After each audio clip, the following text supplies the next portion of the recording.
Bien, nous sommes avec un peu de retard. Ça se voit que j'arrive en fin de vie parce que je commence avec retard, ce que je ne faisais jamais quand j'étais jeune. Et il me reste la semaine prochaine, c'est fini, hein.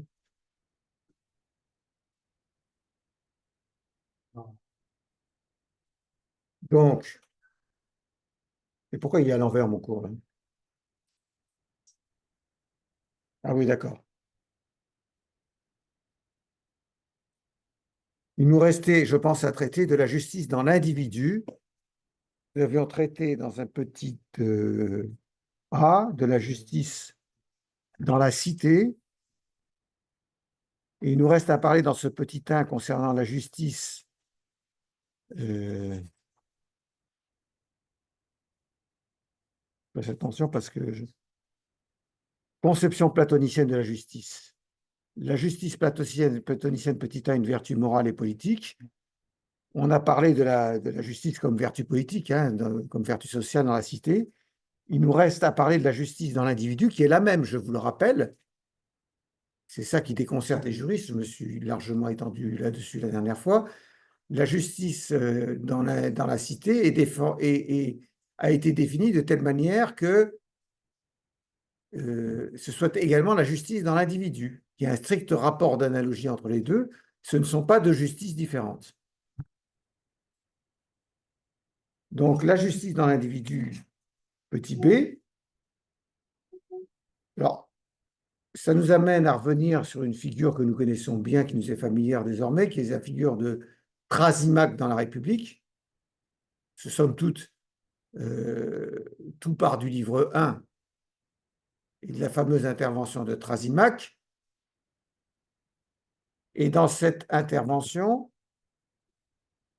Thrasymachs avait soutenu à la fin de son discours enflammé que la justice ne paie pas, hein, en fait, que quand on pratique la justice, on se fait toujours avoir, que ce sont les naïfs qui sont justes et les gens perspicaces qui sont injustes, et ils ont bien raison. Et Thrasymachs avait exprimé sa pensée dans une proposition incidente qui est très significative. Il a dit: la justice est un bien étranger à celui qui la pratique, pardon, un bien étranger à celui qui la pratique. Je vous avais mis le terme étranger dans le chat, mais je vous le remets. Vous voyez, on fait du grec, allotrion. Voilà, je vous l'écris en caractère français. Allotrion, vous l'avez en caractère grec dans le cours. Allotrion, ça a donné, c'est pour ça que le grec c'est utile, parce que ça permet d'expliquer beaucoup l'étymologie des mots. Ça a donné en français autrui, altérité, autrui. Enfin, altérité, ça vient plus directement du latin, dire voilà. Mais autrui, ça vient du grec. Parce qu'il y a alter en latin. Alter, ça veut dire autre, hein. Donc, Thrasymachs soutenait que la justice était un bien étranger à celui qui la pratique, c'est-à-dire que la justice profitait à celui à l'égard duquel elle est pratiquée et non à celui qui la pratique. C'est-à-dire que quand on est juste, ce sont les autres qui en profitent. On est sympa, on se fait avoir, et les autres, ils se gavent. Voilà. Thrasymachs a dit, voilà, c'est comme ça que ça se passe. Et du coup, et en conséquence, il faut être particulièrement naïf, particulièrement ingénu pour vouloir être juste. Au contraire, il faut être injuste pour soi aussi s'en foutre plein les fouilles. En fait. Voilà l'idée. Donc, Platon, par la voix de Socrate, dans le livre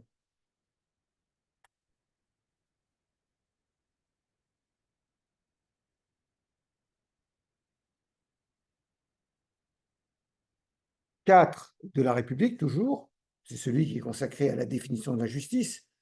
Les livres 1 à 3, ils préparent en fait la définition de la justice, qui triomphe dans le livre 4.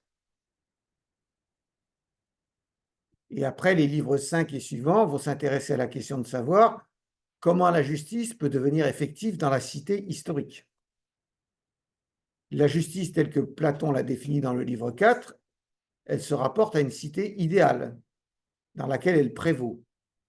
Après, à partir du livre 5, l'enquête n'est pas terminée parce qu'il faut se demander encore comment cette justice, telle qu'elle a été définie dans le livre 4, qui caractérise aussi bien la cité idéale que l'homme sage, comment cette justice idéale peut prévaloir dans une cité historique, à quelles conditions elle peut s'implanter, elle peut s'appliquer dans la cité historique. C'est ce qu'on verra au livre 5 et suivant. Mais pour le moment, on est au livre 4. Donc, Thrasymach soutenait que la justice était un bien étranger à celui qui la pratique. Tout l'effort va être de la part de Platon de renverser cette proposition en démontrant que, si je vais trop vite, vous me le dites, je vais essayer d'être clair sans trop rentrer quand même, sans trop creuser quand même, parce que, bon, tout l'effort de Platon va être de renverser la proposition de Thrasymach en soutenant que la justice profite d'abord à celui qui la pratique avant même de profiter à autrui. Que la justice est bénéfique pour celui qui la pratique avant même de l'être pour celui à l'égard duquel elle est pratiquée. Alors, comment Platon s'y prend-il pour soutenir cette affirmation? Il opère un déplacement terminologique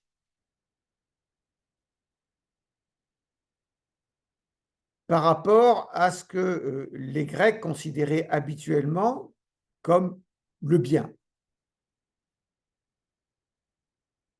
C'est-à-dire, pour le grec, d'une façon générale, le bien est ce qui est bénéfique,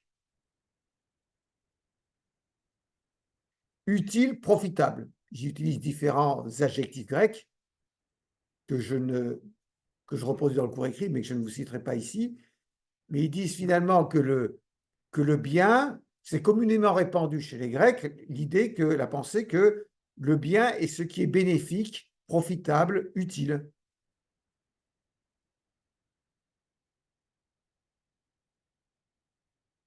Et c'est en partant de cette définition du bien, en fait, que Thrasymach soutenait que la justice est ce qui profite au plus fort, ce qui est bénéfique au plus fort, parce que c'est le plus fort qui tient les rênes du gouvernement. Hein.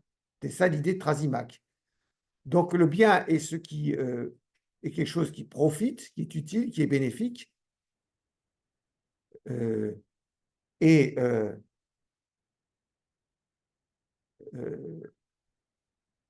pour désigner ainsi ce qui est, en fait, le bien en grec, il est désigné par un terme qui est au neutre, en fait. C'est un adjectif qui est substantivé, qui est au neutre. C'est agathon, ça a donné le prénom Agathe. Hein.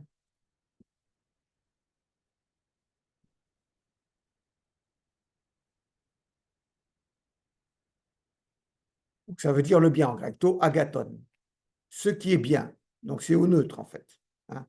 Donc objectivement, c'est ce qui profite. Comme c'est au neutre, ça veut dire que ça désigne une chose, en fait, en quelque sorte.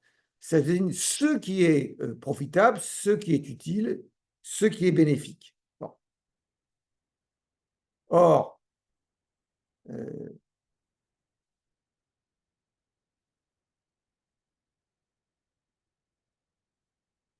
les Grecs se servent d'un autre terme pour désigner le bien au sens moral du terme. Donc il y a le bien habituellement conçu comme tel, c'est-à-dire ce qui est bénéfique, ce qui est utile, ce qui est profitable. On utilise un mot neutre, to agathon, et on désigne différents adjectifs au neutre pour qualifier ce bien de bénéfique, profitable, utile. Mais alors, le bien au sens moral, les Grecs utilisent un autre terme, ils disent kalos. Kalos, ça veut dire beau, en fait, en grec. C'est-à-dire le bien moral, c'est quelque chose de beau. Donc les Grecs utilisent le terme kalos.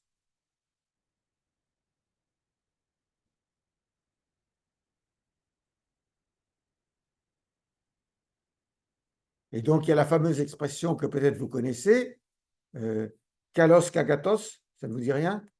Kalos kagatos, c'est une formule qu'on trouve assez régulièrement dans les dialogues de Platon, qui désigne la perfection humaine. L'homme parfait, il est kalos kagatos. C'est-à-dire, il est beau et bien au sens moral du terme. Parce que le bien moral, c'est quelque chose de beau. Donc, l'homme parfait, il est kalos kagatos. Donc, c'est un terme dont Platon et d'autres auteurs grecs se servent régulièrement. Hein. Comme le dit Werner Jäger, ça renvoie un peu à l'idée de chevalerie médiévale. Ah, ça, c'est Jäger qui le dit. Hein. C'est la chevalerie médiévale. Donc, c'est la noblesse de l'esprit. Voilà. Hein. Et donc, le déplacement que va opérer Platon, ça consiste à ça consiste en une identification du bien bénéfique, celui que les Grecs désignent par un neutre, to agathon. Ça consiste en une identification du bien bénéfique, utile, avec le bien moral, kalos. C'est-à-dire qu'au lieu de considérer simplement, au lieu d'avoir un point de vue, dirions-nous, en parlant en termes modernes, un point de vue utilitariste, hein, au lieu d'avoir un point de vue utilitariste, à la manière de Bentham ou de Stuart Mill, hein, c'est un peu ça. Hein. Encore que Stuart Mill, on pourrait discuter, hein, parce que c'est quand même beaucoup moins terre à terre que Bentham, hein, je vous l'ai dit. Mais au lieu de concevoir le bien de façon uniquement utilitaire, comme le ferait un philosophe utilitariste au ras des pâquerettes comme Bentham. Pour Bentham, il n'y a pas de justice. Hein. Pour Bentham, la seule chose qui compte, c'est les plaisirs et les peines. Et la justice, c'est juste une utopie, hein, un terme creux. Hein. Pas pour Stuart Mill, mais pour Bentham. Vous savez que l'école utilitariste anglaise, les principaux représentants, ce sont Bentham et Stuart Mill. Mais Stuart Mill est un philosophe d'une bien plus grande envergure que Bentham. Maintenant, les juristes, ils connaissent Bentham parce qu'à cause des délits et des peines, vous savez, tout ça. Mais en fait, Stuart Mill, c'est quand même d'un autre niveau. Hein. Donc, pas chez Stuart Mill, parce que chez Stuart Mill, il y a une volonté de rapprocher l'utile du juste. Hein. Mais chez Bentham, il y a l'idée que le juste, c'est quelque chose de métaphysique, et ce qui compte, ce qui est utile, ce sont les plaisirs et les peines. Voilà, c'est ça l'utilitarisme. Et donc, tout l'effort de Platon, si on revient au IVe siècle avant Jésus-Christ, ça va être de dire que ce qui est utile, ce qui est bénéfique, c'est le bien moral. Ce qui est agathon, c'est kalos. En fait. Voilà l'idée de Platon. Alors, comment s'y prend-il pour justifier cela? Il ne se contente pas de l'affirmer. Il procède à une démonstration qui se trouve donc dans le 4e livre de la République. On suit sa démarche, vous savez, le motif psychopolitique. On a vu la justice dans les grandes lettres, dans la cité, d'accord? Maintenant, il faut passer aux petites lettres. La justice dans l'individu, dans l'âme humaine, en fait. Hein. Elle siège également dans l'âme humaine, parce que l'âme humaine, nous dit Platon, a elle-même une division tripartite. L'âme humaine a une division tripartite, comme la cité était divisée, vous vous souvenez, en gardiens parfaits, gardiens achevés, c'est-à-dire les dirigeants de la cité, les gardiens soldats, et puis les marchands, les artisans, les fermiers, les cultivateurs et tout ça. Hein. Il y avait 3 classes. Hein. Mais dans l'âme, c'est pareil, il y a une division en 3, je ne dirais pas parties, parce que ce n'est pas le mot grec que Platon utilise. Il dit qu'il y a 3 espèces, dirons-nous 3 fonctions ou 3 formes. Il utilise le terme grec eides, ça veut dire forme, fonction, espèce. Il y a 3 espèces dans l'âme. Il y a, alors on va quand même utiliser le terme partie pour simplifier, bien que ce ne passe pas le terme grec. Il y a une partie ou une fonction rationnelle, une partie ou une fonction désirante,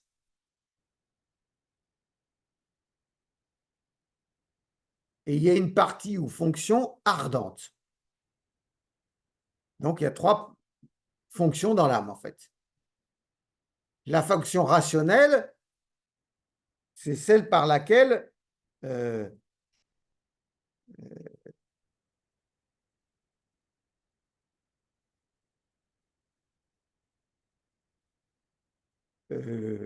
raison domine, d'accord?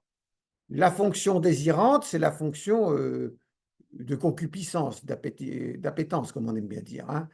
C'est le fait qu'on a envie de manger, de boire, de faire l'amour, ces trucs-là, quoi. Voilà, hein. Ça s'adresse essentiellement au corps, en fait, hein. Et la fonction, la fonction ardente ou la partie ardente, ça c'est un terme grec qui est impossible à traduire, c'est thumos en grec. Et thumos, ça veut dire le principe vital, le principe de vie, en fait, hein. Donc on traduit ça par la fonction ou la partie ardente, mais c'est parce qu'on n'a pas d'autre terme sous la main, hein. Le terme grec, c'est thumos, Thumos.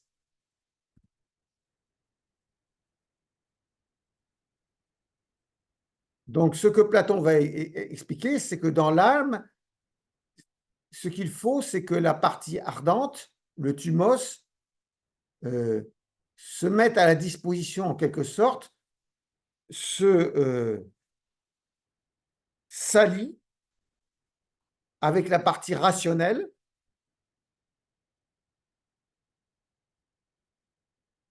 Il faut qu'elle s'allie et se soumette à la partie rationnelle pour discipliner et freiner la partie désirante. Et c'est comme ça que l'âme va fonctionner harmonieusement. C'est lui-même qui utilise le terme harmonie, harmonia, hein. L'âme va fonctionner harmonieusement si, grâce à l'aide que lui procure la partie ardente, la partie calculatrice rationnelle parvient à discipliner la partie désirante. Et donc, c'est à ce moment-là qu'il y a un fonctionnement harmonieux dans l'âme et qu'on peut dire qu'on a affaire à quelqu'un qui est juste. Quelqu'un qui est juste, c'est quelqu'un dans l'âme duquel la partie rationnelle domine la partie désirante avec l'aide du principe vital de la partie ardente. Et c'est si une âme fonctionne de cette façon qu'on peut dire que c'est une âme juste. Donc c'est la même chose que dans la cité, hein. C'est la même chose que dans la cité. Vous vous souvenez, il y avait 3 classes. Donc là, il y a 3 parties dans l'âme.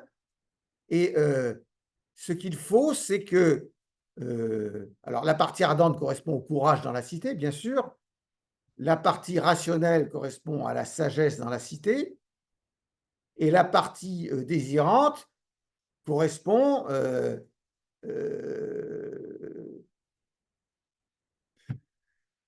correspond à pas grand-chose, ça correspond en fait à la basse classe, en fait, hein, aux agriculteurs, fermiers, etc., ceux qui ne sont pas capables de penser, en fait, hein. Donc, ce qu'il faut, c'est que, pour que la justice règne, c'est qu'il faut que la justice, il faut que toutes ces parties de l'âme restent dans leurs attributions, que chacune de ces parties de l'âme accomplisse sa tâche propre. Et ce qui est la tâche propre de l'âme, de la partie rationnelle, c'est de dominer, avec l'aide de la partie ardente, la partie désirante qui doit être dominée. C'est ainsi que la justice règne dans l'âme. Et c'est ainsi que l'âme de l'individu est harmonieuse. Au contraire, l'injustice, elle réside dans une dissension entre les 3 fonctions, les 3 parties de l'âme. Quand il y a injustice, il y a dissension, c'est-à-dire que la partie désirante se révolte contre la partie rationnelle et se fait de la partie ardente une alliée.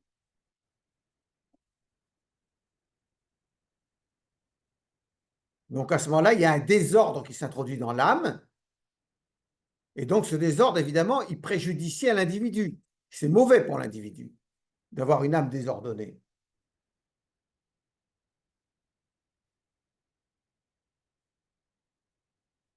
Par conséquent, ça veut dire quoi? Ça veut dire que être juste, ça profite en tout premier lieu à celui qui l'est. Parce que s'il est juste, ça veut dire que son âme fonctionnent harmonieusement, que la partie rationnelle domine la partie désirante avec la partie ardente. Au contraire, s'il est injuste, ça veut dire que la partie désirante a pris l'ascendant. Et donc, il y a un désordre et un trouble qui s'introduit dans l'âme. Et donc, ça veut dire qu'avant de profiter à autrui, la justice profite à celui qui la pratique. Ce n'est pas, contrairement à ce que prétendait Trasimac, un bien étranger. C'est avant tout un bien propre à l'âme de celui qui la pratique. Il y a, pour reprendre une formule de Mercœur, Madame Mercœur, dans un ouvrage collectif qui s'appelle Lire Platon, il y a une réappropriation de la justice par l'âme chez Platon. Une réappropriation de la justice par l'âme chez Platon, qui faisait complètement défaut chez Trasimac et même chez les sophistes orthodoxes. Pour être heureux, il faut avoir un fonctionnement harmonieux de l'âme. Si votre fonctionnement de l'âme est et manque d'harmonie, vous êtes troublé en fait. Et vous n'êtes pas heureux. Pour être heureux, il faut un fonctionnement harmonieux de l'âme. Et donc, il faut être juste. Et donc, la fable de l'anneau de Gygès, que Glaucon raconte au début du livre 2 de la République, pour exhorter Socrate à mieux défendre la justice qu'il ne l'a fait jusqu'à présent, la fable de l'anneau de Gygès, en réalité, elle est fausse. Parce que penser que l'ancêtre de Gygès a été heureux en se livrant impunément, pense-t-il, à des actes injustes, puisqu'ayant tourné le chaton de sa bague pour se rendre invisible, il avait séduit l'épouse du roi, et ensuite, avec la complicité de l'épouse, il avait assassiné le roi pour prendre sa place. Donc, en apparence, il en a profité, ça a été bénéfique. Mais en réalité, ce n'est pas vrai, parce que son âme est troublée. Et donc, il n'est pas l'homme heureux qu'il croit être.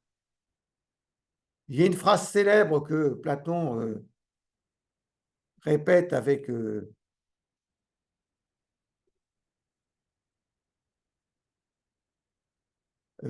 sous des variantes diverses dans la République, c'est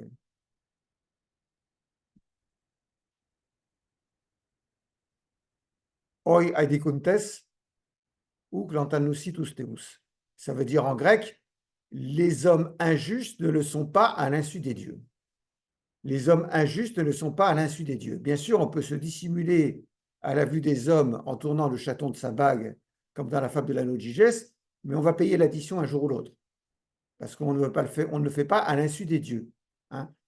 Et donc l'âme, c'est un principe divin chez Platon, et cette âme est troublée.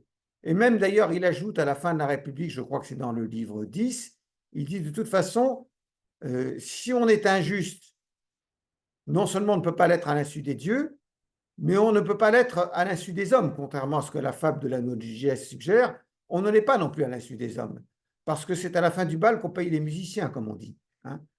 Donc on peut abuser son prochain et le duper pendant un certain temps, mais un jour ou l'autre,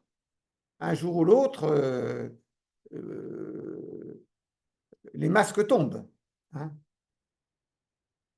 Un jour ou l'autre, quand on a détourné des fonds publics, on paye l'addition. C'est juste une question de temps. Hein. Ou un jour ou l'autre, quand on monte les taxes dans le commerce extérieur et qu'on fait croire à ses citoyens, à ses concitoyens qu'on est un grand génie du deal, on va payer l'addition. Parce que quand les Américains vont payer plus cher, ben, ils vont dire que Trump, c'est pas si bien que ça. Hein. Donc, un jour ou l'autre, on paye l'addition, pas seulement parce que les dieux nous voient être injustes, mais parce que même on ne peut pas duper les hommes éternellement. Hein. Et donc, la justice pratiquée, la pratique de la justice profite à celui qui s'y livre avant de profiter à autrui. Elle profite aussi à autrui, mais dans un second temps. Et au contraire, l'injustice, elle nuit à celui qui la pratique avant de nuire à autrui.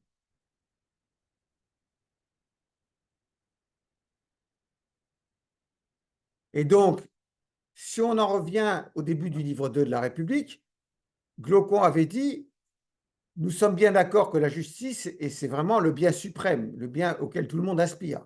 C'est la règle d'or de la cité grecque, hein, la justice. Et comme c'est le bien suprême auquel tout le monde aspire, ça veut dire qu'il doit être désiré non pas seulement en raison de ses conséquences,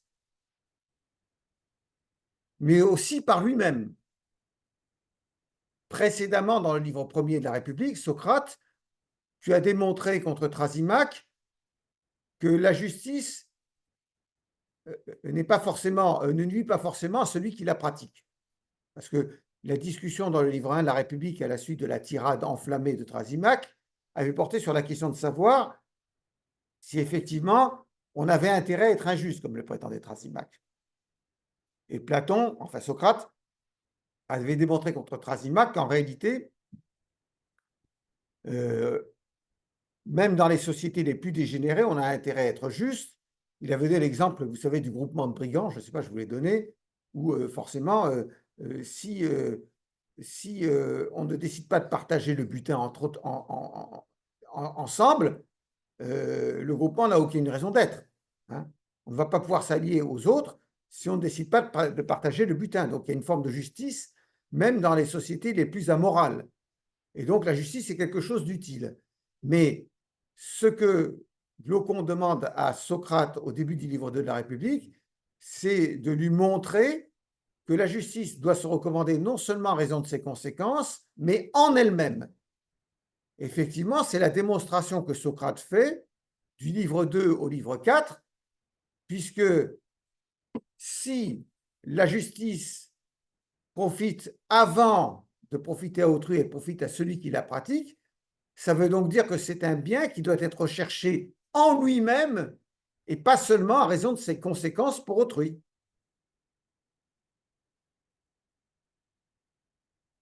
Et donc, la boucle est bouclée.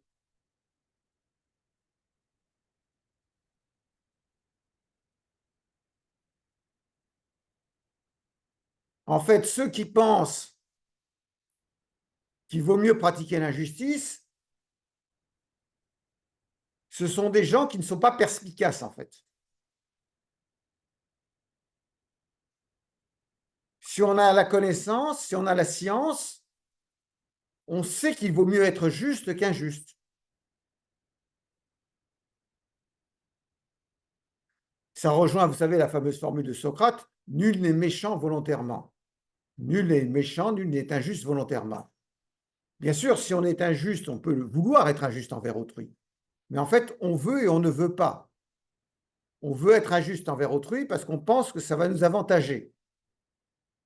Mais en réalité, ce qu'on croit nous être avantageux nous est désavantageux. Parce qu'on va expier cette injustice dans l'âme et finalement, on va être malheureux. Voilà.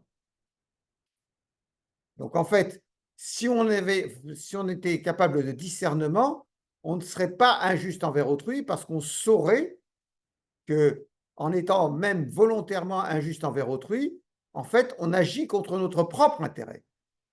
C'est pour ça que nul n'est injuste volontairement. En un sens, on peut être injuste volontairement, mais dans l'autre sens, on ne l'est pas parce qu'en fait, on croit ainsi parvenir à quelque chose qui nous est profitable et on se trompe lourdement.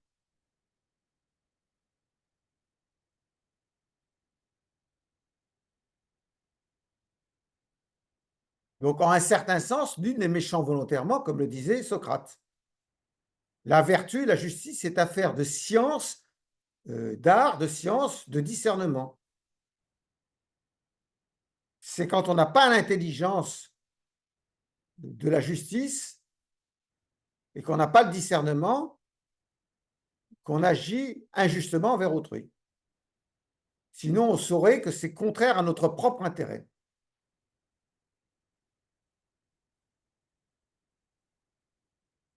Et donc, il faut savoir se représenter ce que c'est que la justice, ce qui nous amène par une transition habile au petit 2, la justice platonicienne, deux points, une forme intelligible. La justice platonicienne, deux points, une forme intelligible. Alors, il est évident que cette conception ambitieuse de la justice, qui fait de la justice une vertu, c'est-à-dire que, comment dirais-je, peut-être quelque chose que j'aurais dû préciser, il faut bien comprendre qu'il résulte de cette identité de la justice dans la cité, dans l'individu, que l'homme juste, ce n'est pas pas seulement celui qui accomplit extérieurement des choses justes. L'homme juste, ce n'est pas celui qui seulement accomplit extérieurement des choses justes, c'est celui qui est intérieurement juste. Parce qu'il y a une âme qui fonctionne de façon harmonieuse. Alors évidemment qu'avec une conception de la justice comme ça ne va pas aller avec les juristes, quoi. Parce que les juristes, les états d'âme, ça ne les intéresse guère. Petit 2, la justice platonicienne, de point, une forme intelligible.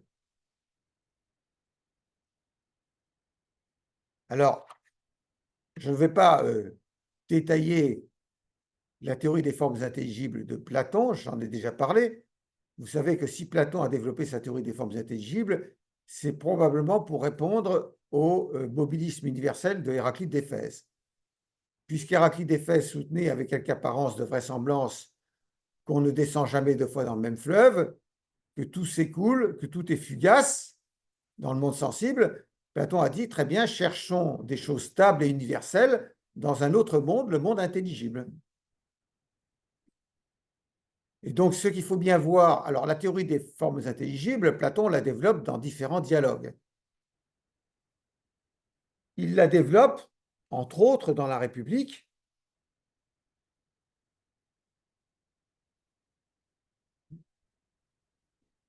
Et donc, on va en parler, mais brièvement, en distinguant dans un petit a les formes intelligibles telles la justice et leur relation aux apparences sensibles, les formes intelligibles telles la justice et leur relation aux apparences sensibles, mais je passerai rapidement, je parlerai surtout de ce qui est intéressant du point de vue de la philosophie du droit.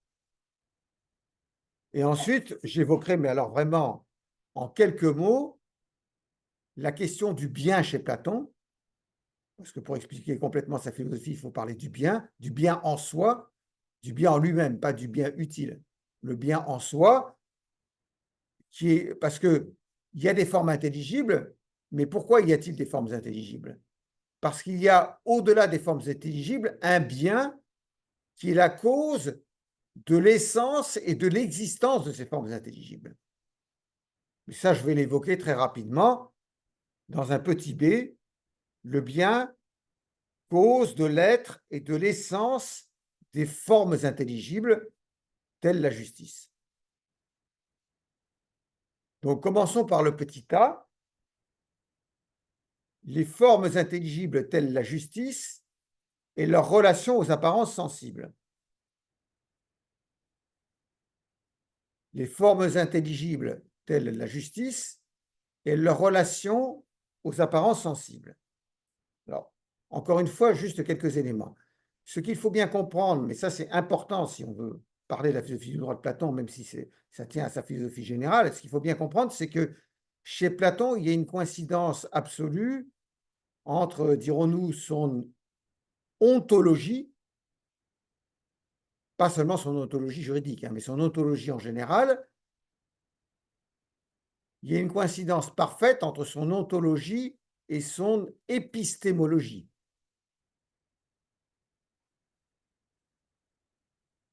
Si vous préférez, il y a une coïncidence parfaite entre la théorie de la connaissance, parce que l'épistémologie, c'est ça, la théorie de la connaissance, il y a une coïncidence parfaite entre sa théorie de la connaissance et sa théorie de l'être. Il y a une coïncidence parfaite entre les deux. Qu'est-ce que je veux dire par là? Il y a des choses sensibles. Ces choses sensibles, Héraclite d'Éphèse et son disciple Cratyle soulignaient leur fugacité, leur mouvance, soulignaient qu'elles ne demeuraient jamais les mêmes.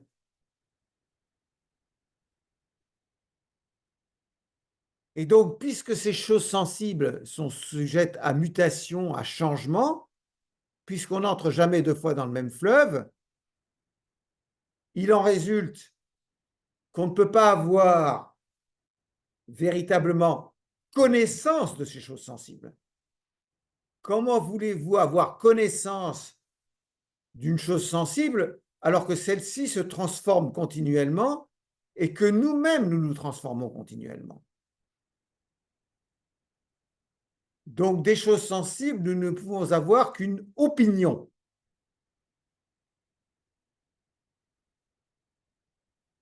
Doxa en grec.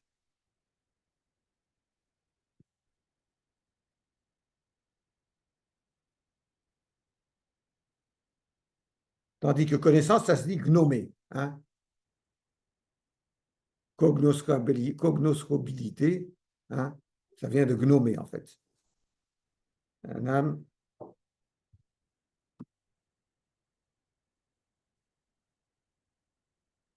Donc, des choses sensibles, on ne peut pas avoir une connaissance parce que justement, elles bougent sans arrêt et que nous-mêmes nous changeons. Donc, nous ne pouvons avoir qu'une opinion sur les choses sensibles, mais cette opinion n'est pas nécessairement erronée. Hein. Elle peut être exacte, conforme à la vérité, ou être fausse. Mais nous ne le savons pas, justement, parce que nous n'avons qu'une opinion. C'est-à-dire que l'opinion est aveugle, en fait. Elle est aveugle parce que comme elle s'attache à quelque chose qui est sujet au changement et que l'auteur de l'opinion est lui-même sujet au changement, elle peut tomber par hasard, elle peut être par hasard en accord avec la vérité, mais elle peut ne pas l'être aussi. Alors, si je donne un exemple tiré de la philosophie du droit, parce qu'on revient à la philosophie du droit, qu'est-ce qui nous intéresse? Vous pouvez bien étudier les lois en vigueur dans les différents pays ou au cours des différents siècles. Mais à l'examen de ces lois en vigueur ou de ces lois passées ou futures, vous ne pourrez avoir qu'une opinion sur la justice. Parce que vous vous attachez à une chose sensible, les lois positives, les choses qui existent dans le monde empirique, en l'occurrence les lois positives. Et de ces lois positives, vous pouvez induire éventuellement une certaine opinion sur la justice, mais vous n'aurez jamais aucune certitude que cette opinion soit exacte ou fausse. La connaissance de la justice, vous ne pouvez pas l'inférer, l'induire de l'étude des lois positives passées, présentes, françaises, étrangères, et venant dans la théorie générale du droit, qui a un point de vue complètement différent. On peut avoir le point de vue qu'on veut, hein. C'est juste qu'il faut le justifier. Hein. Parce que Platon justifie cela par le fait que les choses sensibles sont fugaces, les lois bougent. Alors, il ne parle pas spécialement des lois, c'est moi qui applique ça aux lois. Il parle de tous les objets, d'une façon générale, des choses sensibles. Elles sont soumises à mutation.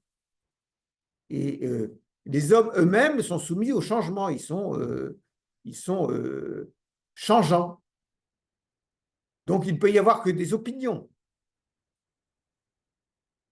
La connaissance, et donc la science, elle doit s'attacher à autre chose qu'aux choses sensibles, elle doit s'attacher aux formes intelligibles.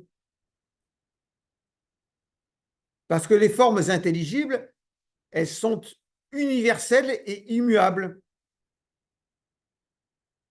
Les formes intelligibles sont universelles et immuables.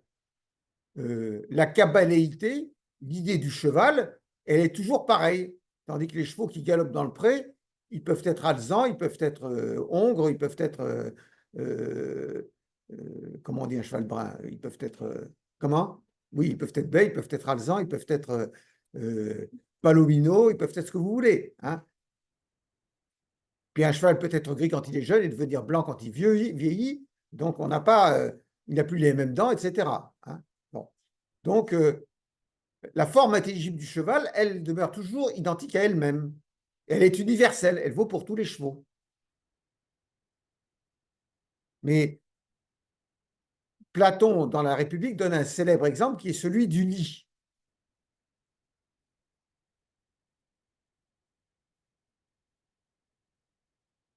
C'est dans le livre 10 de la République. Il donne l'exemple du lit. Il dit, en fait, il y a 3 catégories de lits.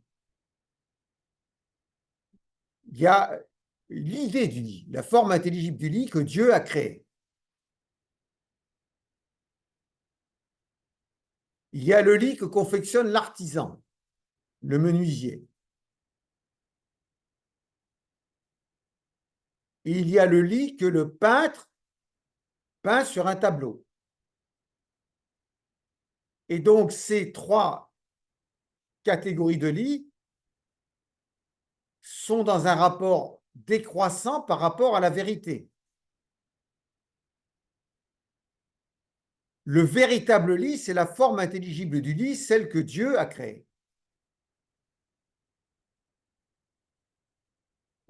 Le lit que confectionne le menuisier, ce n'est qu'une imitation de cette forme intelligible du lit. Une imitation dans le monde sensible de cette forme intelligible. Et puis alors, le lit peint par le peintre, alors là, c'est la catastrophe. C'est encore pire, c'est une imitation d'une imitation. Il se fonde sur le lit du menuisier pour peindre un lit. Alors évidemment, il trace des perspectives. Pour imiter le lit fabriqué par le menuisier, il va faire un trapèze pour peindre son lit, d'accord? Mais c'est de l'imitation, ce n'est pas la vérité, ce n'est pas la réalité. Donc ça vaut pour les choses sensibles.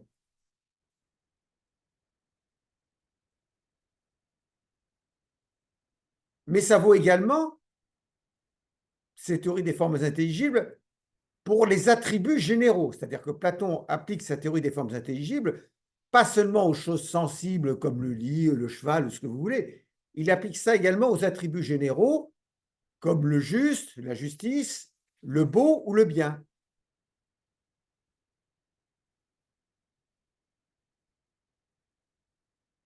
Ou plutôt la bonté, la beauté, la justice. Le bien, c'est autre chose. La bonté, la beauté et la justice. Ça aussi, ce sont des attributs généraux qui doivent être distingués, où il y a une forme intelligible qui doit être distinguée des manifestations sensibles. Par exemple, je vais voir des pièces de théâtre, je peux avoir une opinion sur la question de savoir si la pièce de théâtre est belle ou pas, si c'est une tragédie, si elle est belle ou pas. Et donc, si je suis un amateur de spectacle, je vais aller voir plusieurs pièces de théâtre et chaque fois, je vais trouver que c'est beau ou c'est pas beau. Mais ce n'est qu'une opinion, en fait. Ce n'est qu'une opinion parce que je n'ai pas connaissance de ce que c'est que le beau en soi par lui-même. Et pour la justice, c'est pareil. Je peux être un juriste qui a appris par cœur mon code civil ou qui a appris par cœur les 25 volumes du traité du Code Napoléon de Molombe. J'ai une connaissance parfaite donc des règles de droit. J'ai appris tout le code de commerce sur les procédures collectives. Donc, je suis très fort. Mais en fait, j'ai simplement une présentation de ce qui peut être juste. Alors, on va dire c'est bien parce qu'il y a la loi de sauvegarde, il y a la sauvegarde, le redressement judiciaire, la liquidation judiciaire. Donc, pourquoi a-t-on fait ça? Parce qu'on a pensé qu'il fallait prendre les difficultés en amont, donc on a fait la sauvegarde. Après, on a considéré qu'il ne fallait pas que les entreprises soient mises directement en liquidation judiciaire, c'est dans l'état de cessation de paiement, et qu'il valait mieux essayer d'abord de les sauver dans l'intérêt des salariés et dans l'intérêt du tissu économique. Donc, on a fait le redressement judiciaire. Moyennant quoi, tout le monde sait que dans 9 cas sur 10, voire 90 cas sur 100, lorsqu'il y a ouverture d'une procédure collective, ça se termine par une liquidation judiciaire. Mais enfin, ça, c'est un autre problème. Bon, ça, c'est prendre ses désirs pour des réalités. Mais enfin, on va vous présenter, le professeur spécialiste en matière de procédure collective va vous présenter ça pour vous expliquer que, voilà, c'est la justice,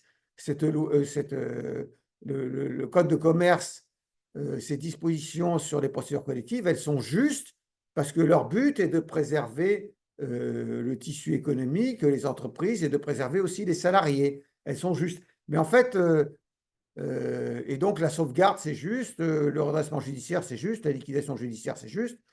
Mais en fait, vous n'avez pas une idée, par ce que vous explique le professeur de droit des affaires, vous n'avez pas idée sur ce qui est juste en soi. Vous avez juste une opinion que les dispositions sur les procédures collectives sont justes. Pareil, si on prend les dispositions du Code civil sur les contrats et les obligations sur la responsabilité civile ou la jurisprudence. Il y a juste des opinions, c'est très empirique. Mais ces opinions ne vous permettent pas de connaître ce que c'est que la justice. Il y a un attribut général qui est la justice, de même qu'il y a un attribut général qui est la bonté. C'est une forme intelligible, et ce n'est pas en observant la matière sensible dans le droit, ce sont les lois en vigueur, les lois passées, futures, les lois en vigueur, les lois dans tel pays ou dans tel pays, que vous avez une réponse à savoir ce que c'est que la justice. Donc, vous n'aurez qu'une opinion. Les juristes n'ont que des opinions, finalement. S'ils renoncent à connaître la justice en elle-même, ils n'ont que des opinions. Heureusement, il y a des philosophes.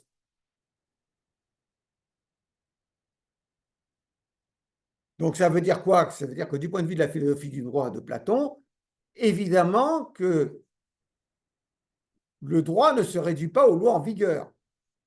Évidemment que la justice ne se trouve pas induite du droit positif. C'est tout à fait le contraire. La justice est une forme intelligible qui se trouve au-delà du droit positif. C'est ainsi, vous vous en souvenez, que dans le texte de Carbonnier que nous devions étudier ensemble, mais que je n'ai pas trouvé le temps d'étudier, mais que vous trouvez sur Agora Assas,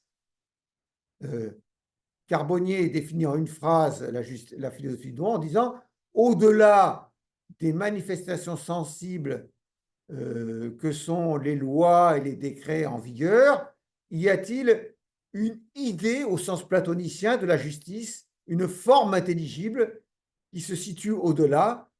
La philosophie du droit mériterait mieux d'être appelée métaphysique juridique. Métaphysique juridique parce que la métaphysique, dans le sens où on l'entend aujourd'hui, se situe au-delà de la physique. La physique, c'est le monde sensible. La métaphysique se situe au-delà du monde sensible. Donc la métaphysique juridique, ça concerne le concept de justice en lui-même au-delà du droit positif. Vous vous souvenez que Kant a appelé son ouvrage « Premier principe métaphysique de la doctrine du droit ».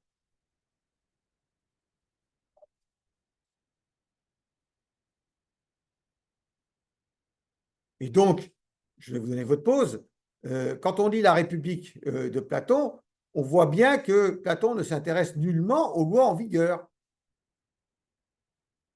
Ce gigantesque dialogue le plus connu de Platon, il traite de la justice dans les 4 premiers livres, de ce que c'est que la justice, pas de ce que sont les lois en vigueur. Il traite de ce que c'est que la justice. Il y a juste quelque part, je pense, dans le livre 3 de la République, une allusion aux lois en vigueur, où Platon dit les lois en vigueur, ça ne sert à rien de multiplier les lois et de vouloir réglementer en détail. Il dit quelque chose comme ça. Ça ne sert à rien de multiplier les lois et de réglementer en détail. Il évoluerait après, dans son dernier dialogue, les lois, il évoluera un petit peu. Mais il dit là, dans la République, toutes ces lois pour réglementer en détail, par exemple, la manière dont les choses doivent s'échanger sur un marché, ou qui réglementent en détail les contrats ou les choses comme ça ne sert à rien. On croit résoudre des difficultés avec ça, mais c'est comme si on voulait couper les têtes de l'hydre. Vous connaissez l'hydre de Lerne, hein? L'hydre de Lerne, c'est ce monstre. Chaque fois qu'on coupait une tête, il y en avait 15 qui repoussaient. Hein? Et finalement, Héraclès a résolu le problème en tranchant toutes les têtes d'un coup. Hein? Donc, Platon dit quelque part dans la République, multiplier les lois pour essayer de réglementer en détail, c'est absurde, c'est comme vouloir couper les têtes de l'hydre. Hein? Donc, voilà, c'est la seule pratiquement allusion au droit positif dans la République de Platon. Hein? Donc, déjà à l'époque, Platon l'avait dit, il ne faut pas multiplier les lois, ça ne sert à rien. Mais de toute façon, il s'en moquait de multiplier les lois ou pas, parce qu'il dit que ce n'est pas ça le problème. Le problème, c'est que dès lors qu'on a une cité vertueuse où la justice prévaut, on n'a pas besoin de loi qui réglemente en détail le comportement des gens. Il suffit d'avoir chacun à sa place dans la cité. Les gens de la basse classe restent dans la basse classe, les soldats restent soldats, les gouvernants restent gouvernants, et tout roule. Vas-y, ça roule. Ça ne sert à rien, il ne voit pas l'intérêt d'une législation, en fait. D'une législation trop détaillée, en tout cas. Il ne dit pas qu'il ne faut pas de loi, mais il dit une législation trop détaillée, ça ne sert à rien. Après, dans le livre de Platon qui s'appelle Les lois, le dialogue de Platon qui s'appelle Les lois, il évoluera un petit peu. Donc, c'est vrai qu'on a besoin de lois, mais on verra ça plus tard. Bon, on prend 10 minutes de pause, d'accord? On a bien mérité, je vois qu'il commence à y avoir des yeux qui se fléchissent, donc il est temps de se reposer. Mais la fenêtre ici, elle est bloquée, je pense. Vous pouvez essayer d'ouvrir si vous voulez, mais... Oui, mais pendant la pause, on peut l'ouvrir si vous voulez. Vous qui êtes fort, essayez de l'ouvrir. Tout à l'heure, ils avaient installé un ring, ils faisaient de la boxe. La boxe sur de l'asphalte, sans casque, bon.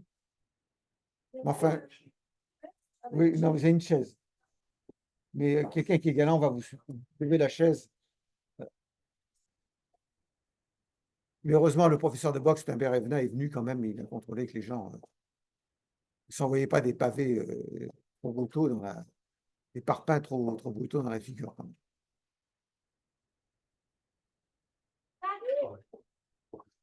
C'est bien, c'est bien. Oui, on vous a entendu crier, ouais.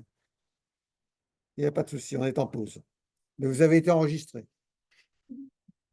Vous avez sur Agora SAS inclus,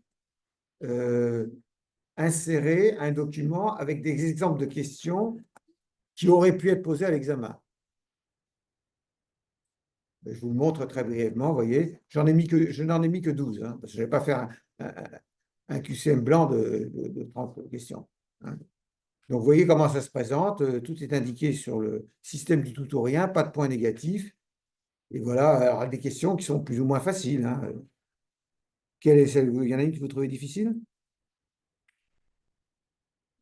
Laquelle?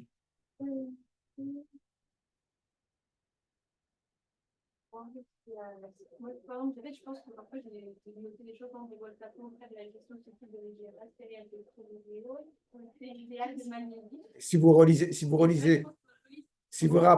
relisez vos notes, vous répondrez à la question. Oui, mais je l'ai dit la dernière fois, mais peut-être étiez-vous distraite, j'ai dit que les lois de Platon traitaient d'une cité idéale. Traitaient d'une cité idéale et pas d'une cité empirique. La cité de Torios, c'est la cité pour laquelle Protagoras a dressé des lois véritables. Ça s'oppose à la cité idéale de Platon, de la République, ou encore des lois. Bon, après, il y a une question qui est un peu en forme de gag, c'est la question l'égalité géométrique que Platon évoque dans les lois, on en a parlé lundi dernier, et sur laquelle Aristote s'étend en Éthique à Nicoma, qui est représentée par un triangle équilatéral dont les côtés et les angles sont égaux. Je me fous de votre gueule, évidemment. Mais ça, c'est révélateur, parce que le type qui coche ça, c'est vraiment quelqu'un qui n'a pas appris le cours. Oui. Une égalité entre deux fractions, donc quelqu'un qui même un vague souvenir du cours, il doit avoir une intuition que ça doit être une égalité entre deux fractions où le numérateur et le dénominateur entretiennent la même proportion. Comment?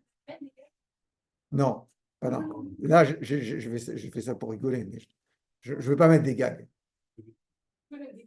Oui, mais vous savez, le problème des gags, c'est que ça peut distraire un étudiant quand on a un temps limité. Par exemple, j'ai donné un cas pratique en droit des contrats au premier semestre.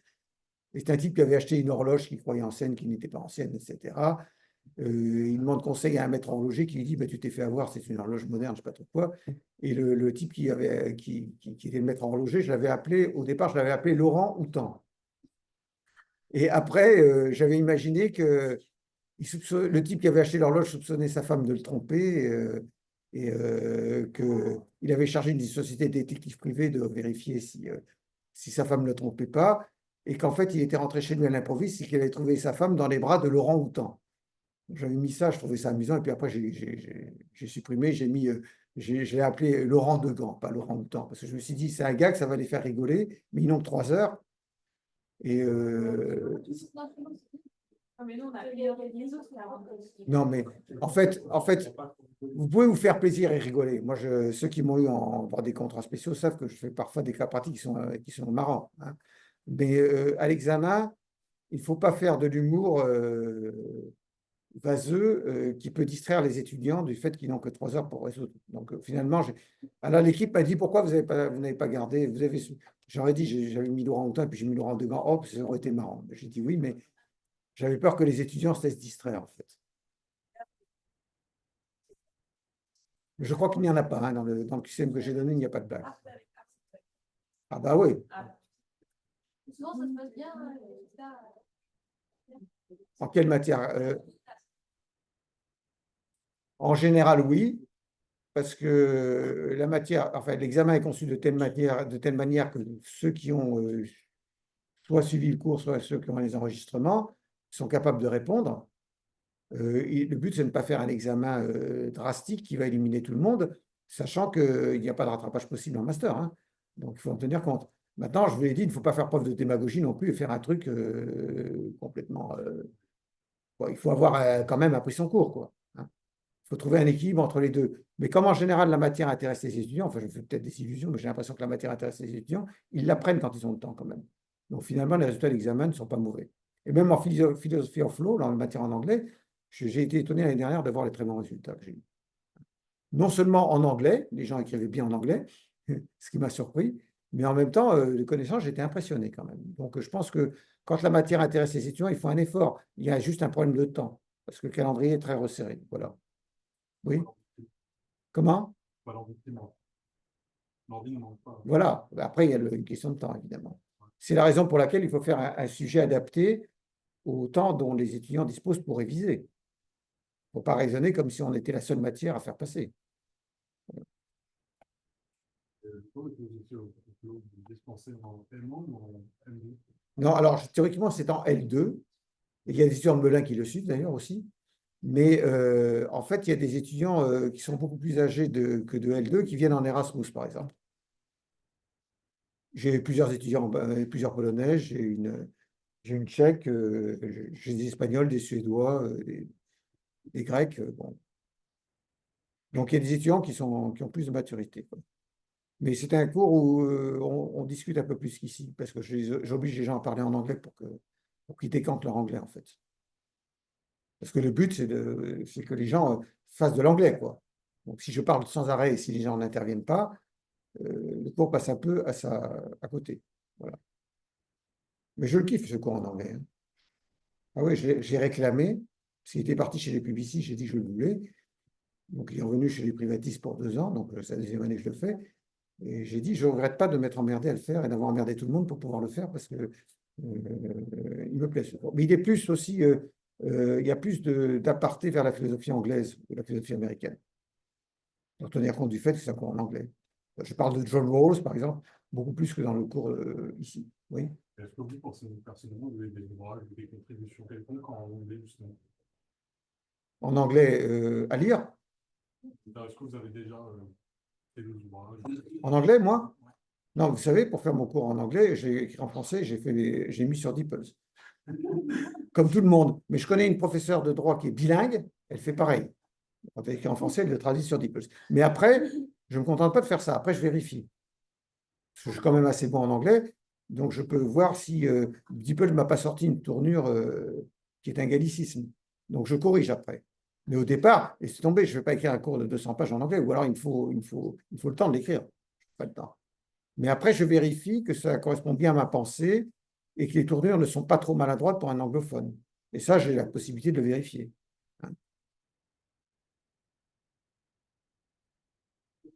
Bon, revenons à nos moutons. Je vieillis, je commence à perdre du temps. Bon, c'est pas bon. Bon, donc, je crois qu'on a tout dit sur les formes intelligibles, hein. On a dit qu'il y avait une coïncidence entre l'objet de la connaissance et la manière dont cette connaissance est appréhendée. C'est-à-dire que puisque les formes intelligibles sont la véritable réalité, ça veut dire que on ne peut pas connaître ces formes intelligibles en les intuitionnant, c'est-à-dire c'est pas la sensation qui est la source de la connaissance. La sensation, comme la sensation du chaud, du froid, la sensation des lois existantes, ce n'est pas ça qui confère la connaissance. Il faut les penser, les formes intelligibles. Il faut les penser. Il faut les saisir par une pure intellection, ce que Platon appelle noésis. Noésis, ça vient de nous. Nous, vous savez ce que c'est parce qu'on l'a rencontré chez Héraclite d'Éphèse. Nous, c'est l'intelligence. Donc, noésis, on peut traduire par intellection. C'est un terme qui est dérivé de nous. Donc, les formes intelligibles, vous ne les voyez pas, évidemment. Vous les pensez. Donc, ce qu'il faut, c'est apprendre à penser, en fait.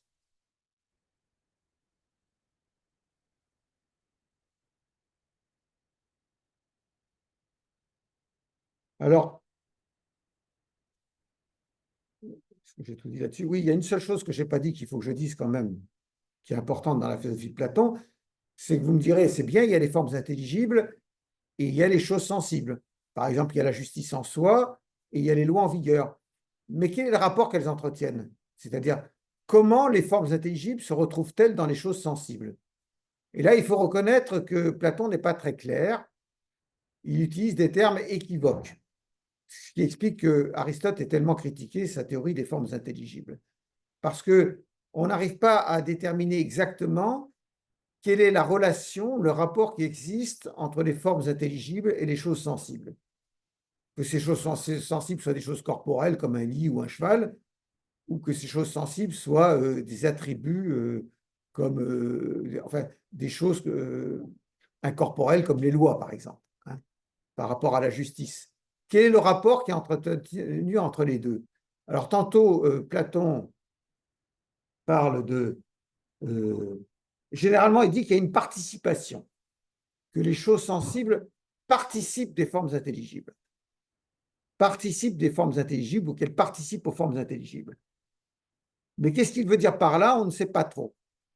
Parce que tantôt, il suggère qu'il y a une sorte de présence de la forme intelligible dans la chose sensible, une sorte de présence de la forme intelligible dans la chose sensible. Par exemple, il y a un cheval qui galope, mais en fait, la forme intelligible du cheval est dans le cheval, quoi. Il y a des lois en vigueur, mais la forme intelligible de la justice est dans la loi en vigueur, si tant est que la loi soit juste, évidemment, hein. Et parfois, il dit simplement que les choses sensibles sont des imitations des formes intelligibles. Elles sont des images des formes intelligibles. Donc, cette relation exacte entre les formes intelligibles et les choses sensibles n'est pas parfaitement élucidée chez Platon. Maintenant, petit b, que je vais expliquer très rapidement, le bien, cause de l'être et de l'essence des formes intelligibles telles la justice. Le bien, cause de l'être et de l'essence des formes intelligibles telles la justice. Alors, juste un mot, quoi. C'est-à-dire qu'au-delà des formes intelligibles, il y a encore quelque chose qui est supérieur et qui est la cause de l'essence et de l'existence de ces formes intelligibles. Et cette chose qui est au-delà des formes sensibles et qui est la cause de l'essence et de l'existence des formes intelligibles, c'est ce que Platon appelle le bien. Vous voulez que je répète quelque chose? Je suis allé trop vite? Vous êtes sûr? Alors, le statut ontologique du bien chez Platon, je ne vais pas rentrer dans le détail parce qu'il est controversé. Je vous dis simplement ce qu'il dit dans la République.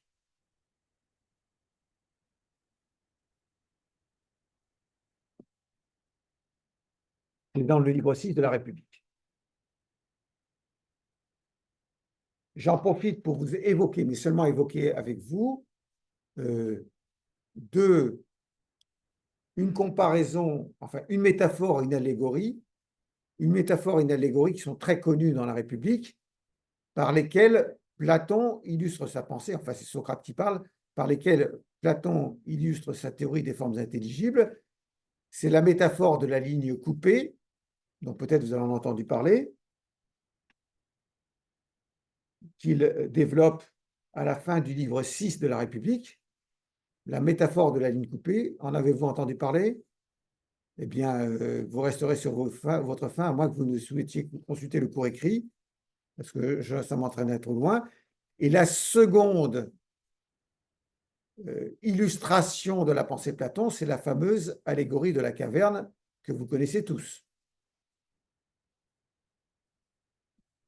Donc, je n'ai pas besoin de détailler, je peux vous renvoyer au cours écrit si vous voulez vous rafraîchir la mémoire, hein. Et en fait, il y a une analogie, pour revenir au bien en soi, il y a une analogie que Platon dresse entre le soleil et le bien en soi. C'est-à-dire que le soleil est cause de l'essence et de l'existence des choses visibles. Le soleil est cause de l'essence et de l'existence des choses visibles.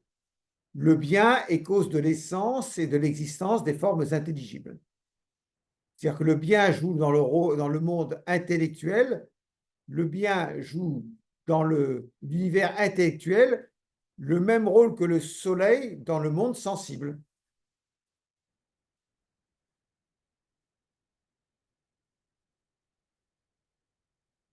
Et c'est pour ça que le bien, c'est ce qu'on aperçoit en dernier lieu. Parce que vous savez, dans l'allégorie de la caverne, ce qui se passe. Donc, le prisonnier est délié de ses chaînes et il sort à l'air libre. Et au départ, comme il est ébloui, il a de la peine à distinguer, parce qu'il est dans la caverne. Bon, je vous rappelle, il est dans la caverne, enchaîné, dos à la sortie, et donc il voit des ombres qui se dessinent sur le mur de la caverne. Parce qu'il y a un feu à l'extérieur qui fait un peu de lumière et qui fait que les gens qui sont dehors, les objets qui sont dehors, sont reflétés sur le mur de la caverne. Donc, comme il a toujours été enchaîné dans la caverne, il pense que la réalité, ce sont ces ombres qui se détachent sur le mur de la caverne. Lorsqu'il est délié, qu'il sort, il découvre qu'en fait, ces ombres qui étaient dans le mur de la caverne, ce n'étaient que les reflets des choses véritables qui sont dehors. Mais au départ, ces choses véritables, il ne les voit pas parce qu'il est ébloui par le soleil. C'est petit à petit qu'il va discerner qu'il y a des objets que des hommes et des femmes transportent, hein, et dont il a vu les ombres sur la paroi de la caverne. Et quand ses yeux se sont habitués à la lumière, il va peut-être discerner le soleil. Il ne faut même pas le regarder trop longtemps dans les yeux parce qu'on se les brûle, hein, mais enfin bon. Il va discerner le soleil. Et donc, ce que veut dire Platon, si on transpose ça au monde de la pensée, c'est que d'abord, on a la sensation des choses sensibles, on pense que c'est ça la réalité, mais après, quand on a appris à discerner les formes intelligibles, on comprend que ce sont les formes intelligibles qui sont réelles, véritables. Et franchissant une étape de plus, on peut remonter des formes intelligibles au bien en soi, qui est la cause de l'essence et de l'existence des formes intelligibles, comme le soleil est la cause de l'essence et de l'existence des êtres dans le monde visible.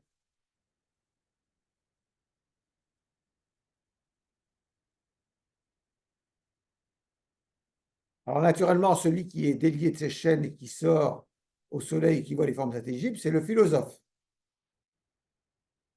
Parce que c'est lui qui a la connaissance des formes intelligibles. On va en reparler très prochainement. Mais ce qu'il faut bien comprendre, c'est que dans l'allégorie de la caverne, sans doute vous en souvenez-vous, qui est décrite dans le livre 7 de la République, celui qui a été délié de ses chaînes, il doit retourner dans la caverne après. Parce qu'il n'a pas envie de retourner dans la caverne, on comprend. Hein.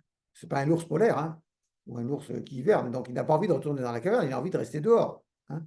Mais il faut le contraindre à retourner dans la caverne pour qu'il éclaire, c'est le cas de le dire, ses semblables. Qu'il leur explique que ce qu'il voit sur la paroi de la caverne, ce ne sont que des illusions, des ombres de choses réelles qui sont ailleurs. Hein. Donc il faut qu'il retourne dans la caverne, expliquer ça à ses congénères. Et évidemment, il va se heurter à un mur, c'est le cas de le dire, à un mur d'incompréhension. Parce que ceux qui ont toujours été enchaînés dans la caverne et qui voient les parois au mur vont lui dire « Mais qu'est-ce que tu racontes ?» La réalité, c'est ça, quoi. Qu'est-ce que tu nous racontes avec tes choses qui sont à l'extérieur?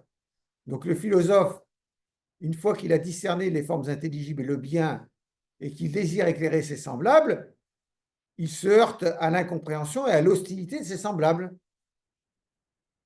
qui ne veulent pas croire qu'il y a des réalités qui sont au-delà des choses sensibles, qu'il y a un bien en soi, qu'il y a une justice en soi, etc.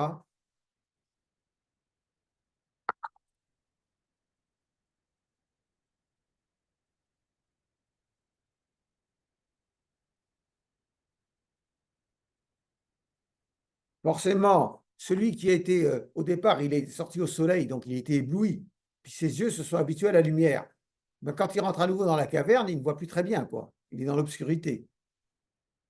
Donc, quand dans la caverne, il est obligé de se défendre en justice, par exemple devant les tribunaux, il est très embarrassé. Il est comme celui qui est allé à l'air libre, à la lumière, et qui rentre dans la caverne. Il ne voit pas très bien comment faire. Tandis que les gens de la caverne, ils sont habiles à discuter dans les tribunaux, mais quand il s'agit de discuter de choses élevées, des formes intelligibles et de tout ça, alors là, ils sont bien incapables de s'élever à cette hauteur-là. C'est ce que Platon explique dans la République, mais il en parle aussi dans le Thé et Tête, dialogue dont j'ai déjà parlé, qui est très connu. Hein, où, dans le Thé et Tête, Platon explique que le philosophe, dans les cours et les tribunaux, il n'est pas à son aise. Il est désarmé, en fait. Il ne peut pas faire face aux juristes matois et madrés qui sont habitués à séduire les juges. Mais si on discute de choses élevées, du bien en soi, de la justice en soi, de la beauté, alors là, le philosophe écrase par sa supériorité ces juristes ou autres agents d'affaires qui prospéraient dans le monde sensible.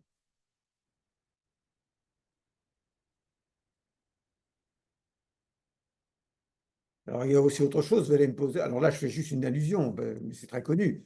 Bon, vous allez me dire, d'accord, les formes intelligibles doivent être pensées. Mais comment viennent-elles à l'esprit, dans l'âme, puisqu'elles ne peuvent pas être induites de la perception sensible? Donc, comment ces formes intelligibles vont-elles entrer dans l'âme? Alors, c'est la fameuse théorie de la réminiscence, vous connaissez chez Platon sans doute, hein? La théorie de la réminiscence à laquelle la République fait allusion et qui est développée dans d'autres dialogues comme le Phédon, c'est le fait qu'en fait, l'acquisition du savoir n'est rien d'autre que la réminiscence. L'acquisition du savoir n'est rien d'autre que la réminiscence. C'est-à-dire que l'âme se souvient de ce qu'elle a déjà appris. L'âme se souvient de ce qu'elle a déjà appris parce qu'il y a la métempsychose chez Platon. Hein. L'âme survit, l'âme ne disparaît pas. Donc, lorsque l'âme croit apprendre, elle se souvient de ce qu'elle avait déjà appris. C'est la réminiscence. L'anamnèse, comme on dit en grec. Oui. La réminiscence. Oui, c'est ce qu'on appelle la métempsychose, c'est-à-dire que ça vient de méta qui veut dire après, et psychose, c'est l'âme. Hein. C'est-à-dire que le corps disparaît, mais l'âme survit. Oui, l'âme ne disparaît pas, c'est le corps qui disparaît. Donc c'est pour ça que Socrate ne redoute pas la mort, comme l'explique Platon, parce que c'est son corps dont il va être libéré, il est prisonnier de son corps, mais il va être libéré de son corps, et son âme va rejoindre le royaume de l'Hadès, ou ce que vous voulez, mais son âme ne va pas disparaître. Hein. Il y a la métempsychose. Donc forcément, lorsque vous apprenez, le fait que vous ressouvenir de quelque chose que vous connaissiez déjà, puisque c'est votre âme, et que votre âme, elle a toujours existé en fait. Voilà. Enfin bon, il n'est pas bouddhiste, hein, c'est pas ça que je veux dire. Hein. Si vous êtes bouddhiste, il ne faut pas avaler une mouche parce que vous risquez d'avaler votre grand-père, enfin, des trucs comme ça. Mais... ça, c'est les bouddhistes. Hein. En Inde, c'est très grave de bouffer une mouche parce que ça peut être votre grand-père qui s'est réincarné en mouche. Hein. Donc, alors, je ne sais pas s'il y a une théorie développée de la réincarnation chez Platon, mais il y a la métempsychose, le fait que l'âme ne disparaît pas, c'est le corps qui disparaît. Et donc, puisque l'âme ne disparaît pas, lorsqu'elle apprend, elle ne fait que se ressouvenir de ce qu'elle avait déjà appris avant. C'est la réminiscence, l'anamnèse, comme dit Platon. C'est ce qu'il explique dans le Phédon. Le Phédon, c'est le dialogue de Platon qui relate la mort de Socrate. Voilà, maintenant, on passe à un grand B. Vous voulez que je répète quelque chose? C'est bon, non? Confus? Bon. On passe à un grand B, condition d'une effectivité de la justice d'après Platon. On a parlé de la conception platonicienne de la justice dans un grand A. Passons maintenant à la seconde question que la République doit résoudre dans les livres 6 et suivants, qui est la question, dans les livres 7 et suivants, pardon, dans les livres 7 et suivants, qui est la question de savoir comment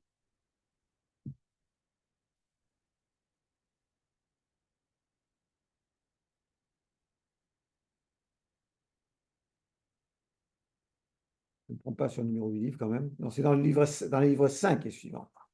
Dans les livres 5 et suivants.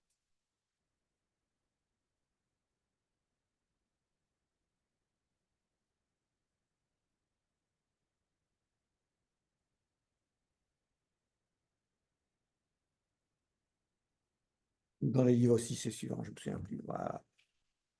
Juste une seconde.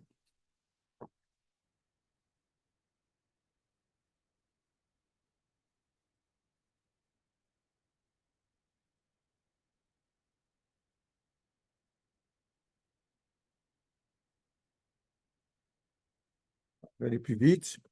J'ai un texte qui est important, qui est le tournant, en fait, de la République de Platon, qui est un tournant qui permet de passer de la justice à la question de savoir comment, permet de passer de la définition de la justice à la question de savoir comment la justice pourra prévaloir dans la cité, ou comment la justice pourrait prévaloir dans la cité. Dans la brochure de texte, c'est le document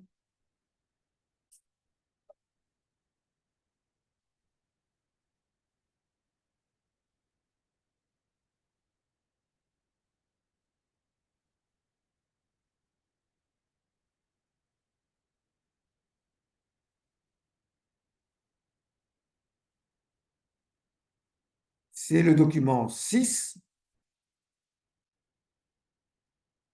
C'est le document 6 qui est un texte très important de Platon.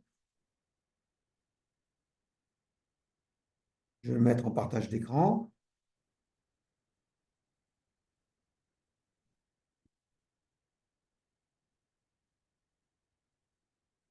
Donc, je ne vais pas commenter le texte avec vous. Je vais juste dire, oui, ok, je partage mon écran, tu peux te pousser, voilà, c'est bien. Je vais juste vous expliquer ce qui se passe au livre 5. Ok, on vient de faire une enquête sur ce que c'était que la justice et l'injustice, dit Glaucon, mais maintenant, on est bien d'accord que si on a défini la justice et l'injustice, c'était pour avoir un modèle.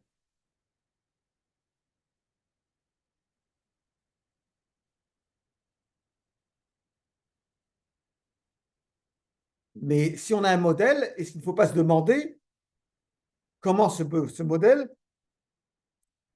peut devenir effectif? C'est un peu comme si quelqu'un, si un statuaire faisait une statue parfaite, une belle statue grecque, et qu'on ne se demandait pas comment il puisse y avoir, s'il y a des conditions pour qu'un être humain ressemble le plus possible à ce modèle. Et donc, on dit, on n'en a pas terminé. Alors là, Socrate répond quelque chose d'assez important. Il répond, il faut que tu me fasses une concession quand même, c'est que à supposer qu'il ne puisse pas y avoir dans le monde sensible quelque chose qui approche ce modèle, à supposer qu'il ne puisse pas y avoir dans le monde sensible quelque chose qui approche ce modèle, donc à supposer qu'il ne puisse pas y avoir de cité historique qui approche la cité idéale, ça n'invalide pas le modèle. Pas plus qu'une statue est moins belle parce qu'il n'y a rien qui lui correspond dans le monde sensible. La cité idéale n'est pas discréditée par le fait qu'elle n'existerait pas dans le monde sensible. Pas plus qu'un tableau ou une statue est discrédité par le fait qu'il n'y a rien de tel dans le monde sensible. Donc il dit, je te demande de me concéder ça. Maintenant, je veux bien expliquer sous quelles conditions la cité idéale peut advenir dans le monde sensible, mais je te demande de me concéder que me concéder que quand bien même elle n'adviendrait pas dans le monde sensible ou que la condition serait très difficile à réaliser, ça n'invalide pas le modèle. C'est ce que Platon souligne à cet endroit du livre 5, et c'est probablement un passage dont Kant se souvenait lorsque dans la critique de la raison pure, dans un passage célèbre que vous trouverez reproduit in extenso dans le cours écrit, Kant a défendu le modèle de la cité idéale de Platon, en disant on s'est gaussé de Platon parce qu'il avait tracé une chimère, mais en réalité, il ne faut pas condamner le modèle, parce que c'est en ayant un modèle élevé qu'on peut inciter les gens à essayer de se tourner vers ce modèle élevé et essayer de le réaliser quelque part. Si on n'a pas de modèle, on ne risque pas de le réaliser, c'est sûr.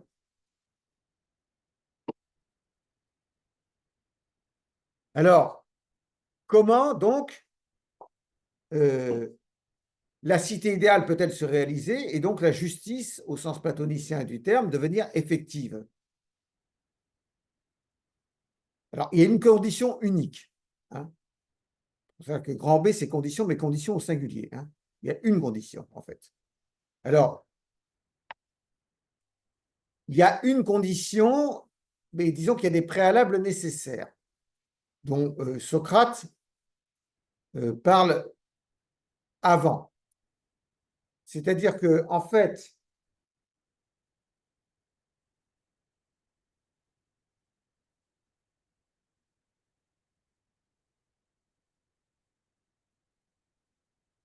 oui, c'est ça.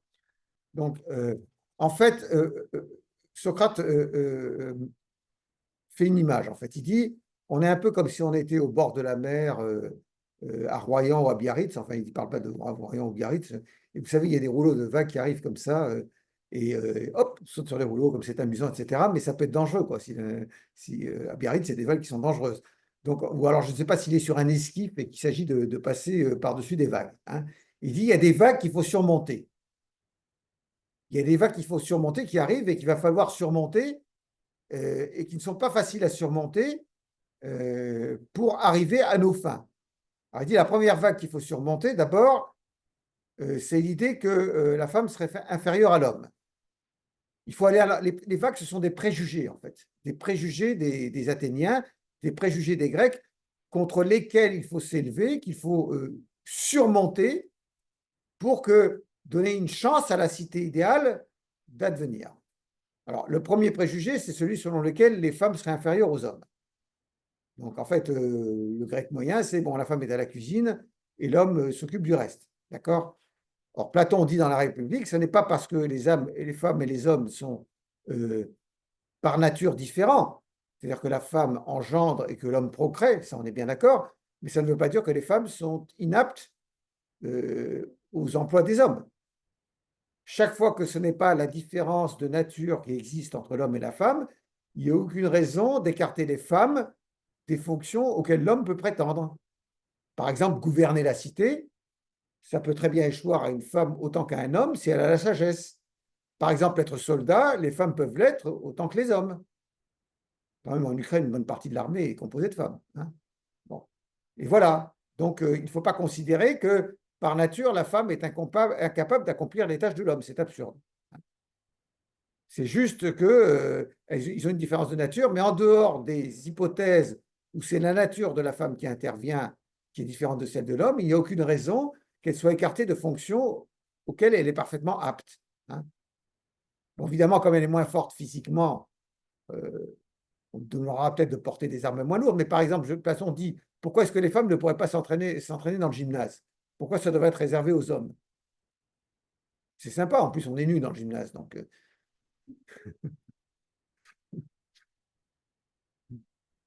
Bon, hein, voilà, donc... Alors ça, c'est la première vague qu'il faut surmonter. Alors la deuxième vague qu'il faut surmonter, dit Socrate, c'est l'idée que les femmes, les enfants et les hommes, rassurez-vous, mesdemoiselles, que les femmes, les enfants et les hommes soient communs, qu'il y ait une communauté, en tout cas chez les gardiens. Pour bien cimenter la cité, il faut que hommes, femmes et enfants soient communs. C'est la communauté des femmes, des hommes et des enfants. Ce n'est pas la communauté des femmes comme on dit habituellement, parce qu'on imagine que Platon disait que l'homme devait avoir autant de femmes qu'il voulait à sa disposition. Ce n'est pas du tout ça. C'est la communauté des femmes et des hommes et des enfants. Hein. Ça, c'est pour cimenter l'union. Alors, ça ne concerne pas la troisième classe, hein, ça ne concerne pas les agriculteurs, les fermiers, les commerçants, etc. Ça concerne les gardiens, en fait, de la cité. Hein. Les gardiens de la cité, il doit y avoir entre eux communauté d'hommes, de femmes et d'enfants. Donc, évidemment, ça va à l'encontre des préjugés, on est bien d'accord. Donc, c'est la deuxième vague qu'il faut surmonter. Et puis arrive la troisième vague, la plus considérable. Vague, en grec, ça se dit kouma. Kouma.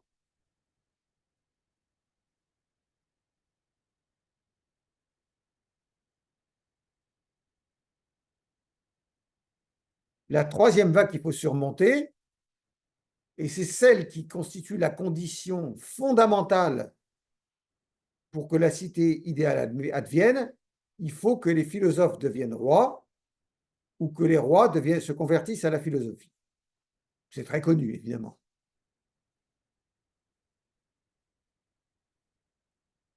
Les philosophes deviennent rois ou inversement.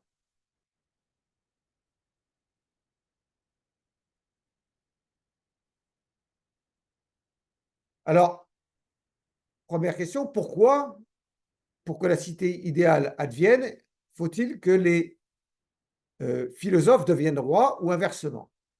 C'est-à-dire, pourquoi le pouvoir politique et la philosophie doivent-ils coïncider? C'est là qu'on voit que Platon n'est pas du tout un philosophe stoïcien, enfin, à peu d'égards, enfin, on va voir, on peut discuter, mais ce n'est pas le sage retiré derrière les murs de son jardin à la manière d'Épicure ou de certains stoïciens. Hein. Les philosophes doivent non seulement participer à la politique, mais ils doivent être ceux qui gouvernent la cité. Hein. Alors, pourquoi le pouvoir politique et la philosophie doivent-ils coïncider? Ça, c'est important du point de vue de la compréhension de la philosophie de Platon. Et ensuite, deuxième question, mais qui est plus facile, c'est comment s'y prendre pour que le pouvoir politique coïncide avec la philosophie. Comment réussir un putsch, en quelque sorte, qui permette à la philosophie de s'emparer du pouvoir. Platon ne croit pas à la démocratie, donc ça ne va pas être avec une élection, ça c'est clair. Hein. Alors, petit 1, pourquoi le pouvoir politique et la philosophie doivent-ils coïncider?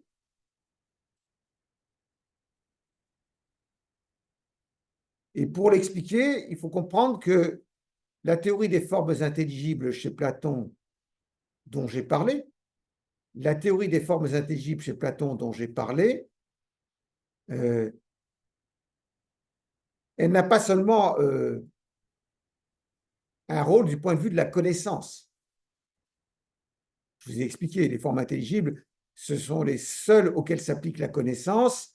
Les choses sensibles, on ne peut pas en avoir une connaissance, mais uniquement une opinion.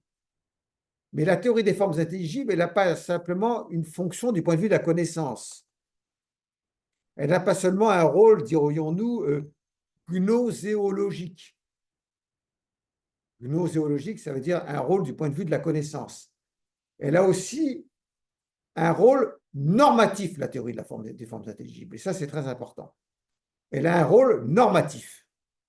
Donc, c'est ce qu'on verra dans un petit tas. Et ensuite, on reviendra brièvement sur la définition du philosophe par Platon, qui explique que ce soit lui, le philosophe, qui doit gouverner la cité. Petit a, normativité de la théorie des formes intelligibles. Normativité de la théorie des formes intelligibles. Alors, qu'est-ce que cela veut dire? Ça veut dire que la théorie des formes intelligibles n'a pas seulement, comme je disais, un rôle gnoséologique, elle a un rôle normatif et axiologique. Axiologique, ça vient de axia, axia, ça veut dire valeur. Un rôle normatif et axiologique. Qu'est-ce que je veux dire par là? Je veux dire que la théorie des formes intelligibles, ce n'est pas seulement une manière de délimiter ce que nous devons connaître et comment nous pouvons le connaître. Elle a aussi pour objet, cette théorie des formes intelligibles, de soustraire les jugements éthiques, les jugements de valeur, de soustraire les jugements éthiques, les jugements de valeur à la contingence des opinions. À la contingence des opinions, que ces opinions soient individuelles ou partagées par une assemblée. Si on prend le juste, qui est l'objet principal de la République, ce qui est juste, ce ne sont pas ce que les individus croient juste par leur opinion ou ce que les assemblées qui édictent les lois estiment être juste. parce que les individus, aussi bien que les assemblées, ils ne prennent pas pour objet de leur décision le juste en soi, mais ils prennent pour objet de leur décision une sorte de valeur utilitaire. Qu'est-ce qui peut leur être utile ou qu'est-ce qui peut être utile à la cité? Vous vous souvenez, Protagoras tentait de justifier les lois par l'utilité commune à la cité, par une raison pragmatique. Et en fait, ce que veut dire Platon, c'est que la question de la justice n'est pas une question pragmatique, n'est pas une question d'utilité, elle doit être soustraite à la contingence des opinions que Protagoras défendait, aussi bien du point de vue de l'individu que de la cité. Hein. Et la justice, c'est une forme intelligible, il y a une justice en soi. Et qui va déterminer ce qu'est la justice? Qui va la connaître? Celui qui a la science des formes intelligibles. Celui qui n'est pas soumis à l'opinion, qui est toujours contingente et arbitraire, mais celui qui a la science, la connaissance, la science. Et qui a la connaissance et la science? C'est le philosophe. Donc la théorie des formes intelligibles, ce n'est pas seulement une question de connaissance, c'est aussi une question normative. Parce qu'en fait, ça signifie que ceux qui vont décider de ce qui est juste ou pas, ce ne sont pas les citoyens dans la cité ou ce ne sont pas des assemblées quelconques. Ce sont ceux qui sont les seuls aptes à connaître la justice en soi parce qu'ils détiennent la science et non pas l'opinion, c'est-à-dire les philosophes. Voilà.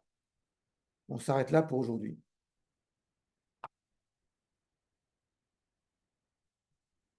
Parce qu'il est déjà 50, hein? Non? 40? Vous êtes sûr qu'il est 47? 48, alors on a encore 2 minutes. Donc on va pouvoir faire le petit b. Parce que le petit b va être très rapide, parce qu'il revient sur des choses que j'ai déjà dites. Petit b, définition du philosophe.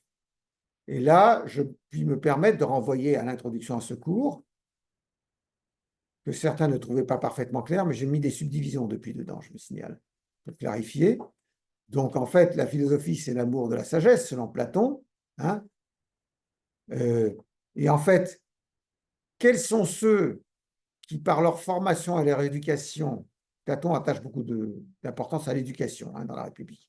C'est un point sur lequel il revient dans le livre 2 et à la fin de la République dans le livre 9, je crois, ou dans le livre 10. Donc l'éducation, c'est important. Quels sont ceux qui, formés, connaissent les formes intelligibles, connaissent le bien, savent les contempler, savent s'abstraire des choses sensibles pour contempler les formes intelligibles et le bien? Ce sont les philosophes. Donc il y a un lien chez Platon entre la connaissance et la sagesse. Un lien qui fait expressément dans la République. Il en parle pour la première fois à propos de la question de la ligne coupée, de la métaphore de la ligne coupée. Il dresse une coïncidence entre la connaissance et la sagesse. Ceux qui ont la sagesse, ce sont ceux qui ont la connaissance. Donc en fait, la sagesse est affaire de science. Hein. Elle se confond avec la science et la connaissance. Et quels sont ceux qui ont la science, la connaissance et donc la sagesse? Ce sont les philosophes. Donc ce sont eux qui vont devoir déterminer dans la cité les règles qu'il convient d'adopter, parce que ce sont eux qui contemplent la justice en soi, au lieu de se disperser comme la foule, comme les nombreux, ou comme les assemblées, dans les manifestations sensibles, dans les lois en vigueur, qui changent les lois pour un oui, pour un non, parce qu'ils ont changé d'opinion, alors que ce n'est pas ça la justice. Voilà, il nous restera donc lundi à traiter du petit 2. Comment le pouvoir politique et la philosophie peuvent-ils coïncider, puisqu'on vient d'expliquer pourquoi ils devaient coïncider. Il faut encore se demander comment concrètement on va y arriver. Donc, rendez-vous lundi prochain pour ceux qui y seront. On pense, je vous remercie beaucoup. Bon, si ça vous plaît, c'est tant mieux. Si c'est clair, c'est tant mieux. Je pense qu'on arrivera à terminer Platon, mais sur Aristote, ça va être chaud. Hein. Donc, je ne mettrai pas Aristote en tant que tel au programme. Les quelques allusions que j'ai faites à Aristote en cours, elles sont au programme, mais pas la philosophie d'Aristote. Je ne sais pas si je vais la mettre dans le cours écrit ou pas, parce que ça me demande un certain travail. Je vois que nous n'allons pas l'aborder, quoi. Voilà. Mais en fait, je vous ai dit à peu près l'essentiel sur Aristote. J'aurais pu détailler, mais je l'ai déjà dit. Enfin, j'ai insisté sur ce qui diffère. Ouais, mais c'est un gros travail. Vous savez que j'ai écrit un article sur Aristote, je vous signale, à la revue Droit d'Assas, juin 2021, sur la justice chez Aristote. Donc tout y est, en fait. Tout y est. Enfin, le principal y est. Mais il est sur Internet. Mais le lien est sur Agorasas, de toute façon. Le lien est sur Agorasas. Le lien est sur Agorasas.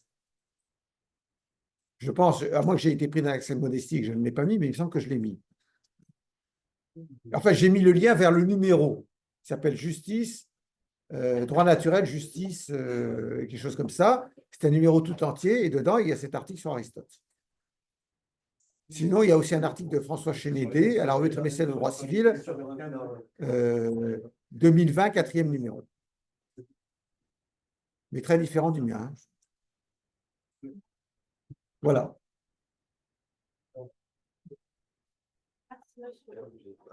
Alors,